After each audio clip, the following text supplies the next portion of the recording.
Друзья, всем привет! Сегодня мы с вами приготовим холодный летний суп гаспачо. В моей семье его очень любят, готовится он легко, быстро и просто, и съедается так же быстро. Поэтому давайте скорее покажу, как же его приготовить.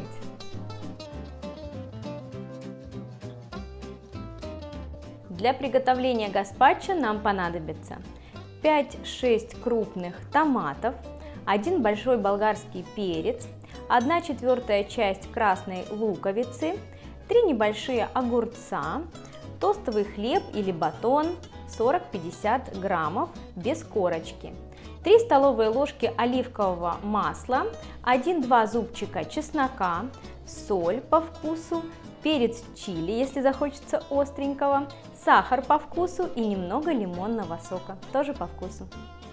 Первое, что нужно сделать, запечь в духовке болгарский перец. У меня здесь красный перчик, для того, чтобы гаспачо было полностью красного цвета. Вы можете, в принципе, и желтый, и зеленый использовать. Болгарский перец я положила на фольгу и отправила в духовку, разогретую до 200 градусов, приблизительно на 15-20 минут. Вот перчик у меня чуть пригорел, кожура отделилась, готов, можно снять шкурочку и очистить от семян перец.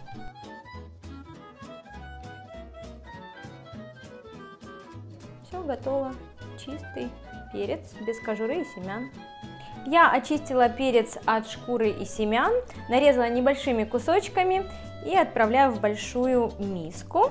В принципе, можно перец в духовке и не запекать, но потом гаспачо пропустить через сито, чтобы избавиться от шкуры.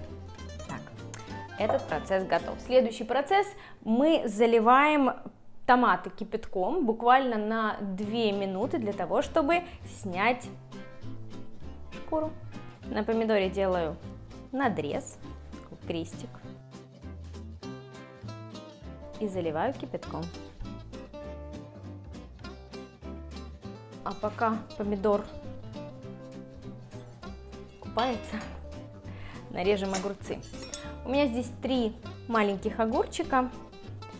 Если у вас такие уже летние настоящие огурцы, то шкуру снимать не нужно.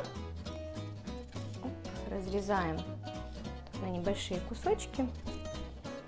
2 огурчика я отправляю сюда же в миску, а 1 огурец оставлю для декора. Так, сюда же пару зубчиков чеснока, немного красного перца, если вы любите. Я его добавлю, но добавлю без семян. Красная луковичка, достаточно 1/4 части, можно вообще лук не использовать, но мне нравится с луком. С томатов я слила горячую воду и залила холодной водой, и так шкура отходит быстренько теперь.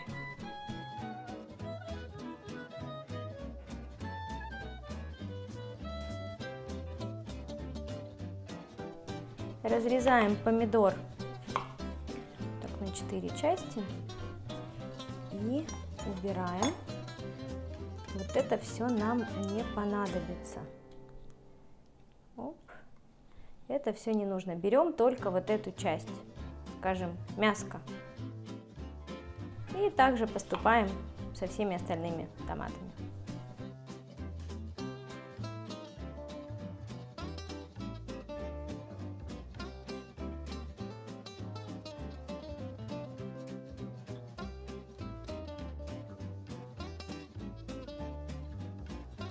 Итак, практически все уже у меня готово для того, чтобы приступить к пробиванию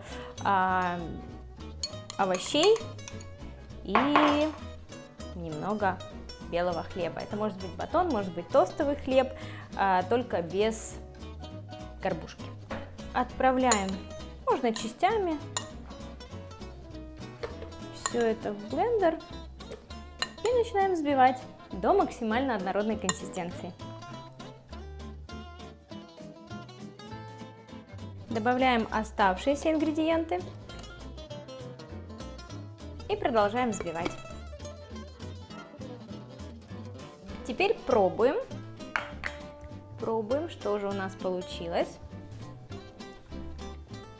И начинаем корректировать вкус, доводить до идеального состояния наше гаспачо. Соль. Если помидоры кисловатые, можно добавить чуть-чуть сахара. Совсем чуть-чуть сахара. Так, сюда же можно уже отправить оливковое масло.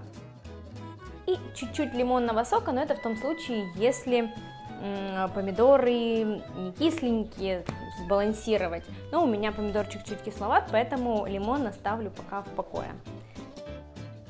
Так, снова попробуем. Еще немножечко соли. Какая шикарная консистенция и вид, и цвет.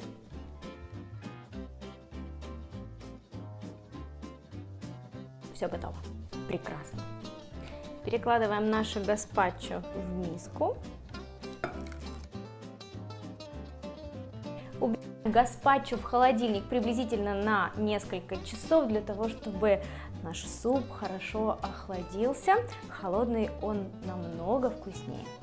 Наш суп готов, он полежал несколько часов в холодильнике, можно подавать.